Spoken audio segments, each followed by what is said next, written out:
Let's make lasagna. Alright, so first step is to boil your pasta. I usually use whole wheat pasta, but you could use regular instead.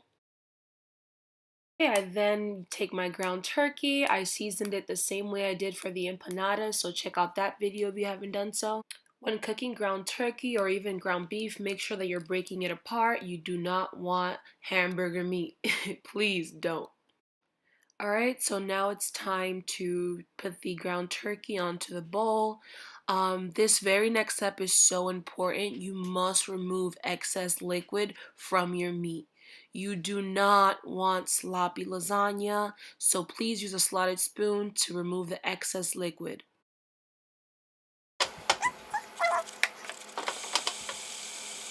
Alright, now it's time to take out your pans.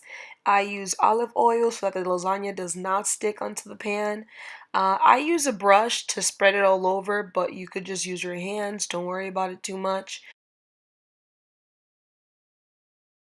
Alright, so keep in mind that when you're putting the oil onto the pan, you want to distribute it evenly and make sure that every corner has oil because you do not want your lasagna sticking onto your pan.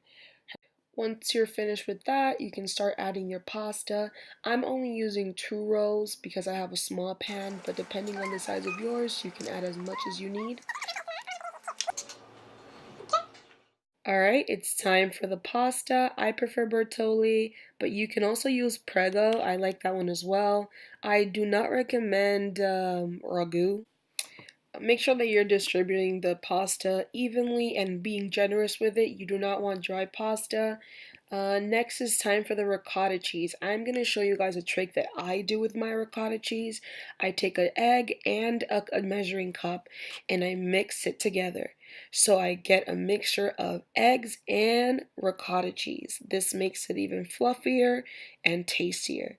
You want to mix that up nice and mix, and then we're going to add some garlic onto it or whatever seasoning you prefer, just to add a little, kick to your pasta. Okay, once you're finished with that, you can go ahead and distribute it evenly all throughout your lasagna. It's time to add your meat. Please be generous when adding meat. I think the meat is what gives the lasagna the flavor, and so you just want to put enough so that the people are able to taste that tasty ground turkey. Alright, time for the cheese. Kraft or Polio does well. I prefer Polio, but they're just as good, I would say. If you look at my pasta, the sides are a little long. I would cut those. If your lasagna is giving you some trouble too, go ahead and cut those sides. And you could just continue this process for as many layers as you think you need. I think you should at least do 2 layers, but you can go to even 3. Like me, I did 3. As you can see, it's a little thick up there. And it's time to bake this baby. Alright, so I put it into the oven for about 30 minutes or so. And there you have it. There is your lasagna. I hope you guys enjoyed the video. Please like and subscribe if you did. See you guys soon.